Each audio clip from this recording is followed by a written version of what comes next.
My father's name is Abdulhadi Al-Khawaja.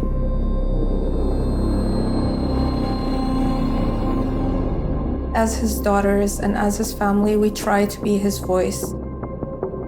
My father was arrested in 2011 and sentenced to life in prison in Bahrain.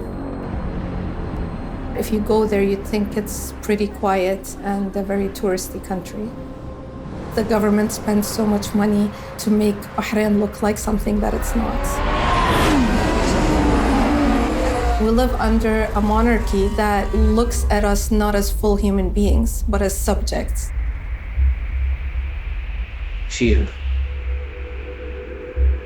Fear is a real problem. Everybody is criticizing the Prime Minister, but not the public.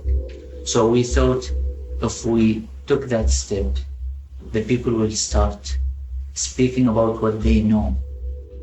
My dad actually left Bahrain as a student to go study, and he was studying law at the time.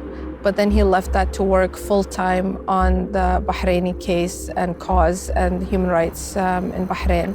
Because he was doing that work, he was not allowed to go back to Bahrain. It was dangerous for him to get imprisoned. We went back to Bahrain in 2001. There was a general amnesty, and all the people who were wanted in Bahrain for being activists were allowed to return. But then my father was very active in Bahrain, and he started a human rights organization there. فماذا أنتم فاعلون؟ إلى الصمت، إلى الضياع، إلى الذلة، أما إلى مزيد من الحركة. My father was called the godfather of human rights in the region. He wasn't just sitting in a room telling people, these are your rights. He would actually go out and do things. بقاء رئيس الوزراء في منصبه والمجموعة التي معه هي عائق حقيقي للإصلاح. In 2011, Arab Spring happened and the revolution started in Bahrain. Everyone was waiting for that chance to actually get out and speak out. We're brothers and sisters, as Sunni, as Shia, as communists. We're all here demanding basic human rights. With the Gulf armies, with the Saudi army, the government attacked the Pearl Roundabout. I saw a lot of the bodies of protesters who've been killed. By doing this, the government in Bahrain has taught the people of Bahrain that speaking up means you pay a price that is so high.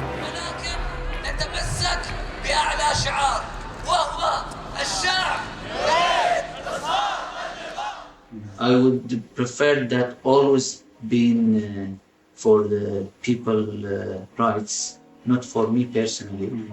But sometimes you need to sacrifice to get your rights. It's been 13 years out of the life sentence that my father was handed for basically being a human rights activist. And till today, my father is still suffering from months of torture that he was subjected to. My father has a broken jaw. He still has more than 27 metal plates holding his jaw together. My father also was hit a lot around his body, so he would literally not be able to sleep because everything hurts. At one point, my father stopped being able to see with one of his eyes. The most scared we ever were was when he started having problems with his heart. They were refusing to take him to hospital because they want to punish him. After being tortured for that long, somebody came and said, I'm here representing the King of Bahrain. If you're willing to apologize to the king right now on camera, the torture will stop. If not, we're going to continue torturing you and you're going to get raped. And then my father said no.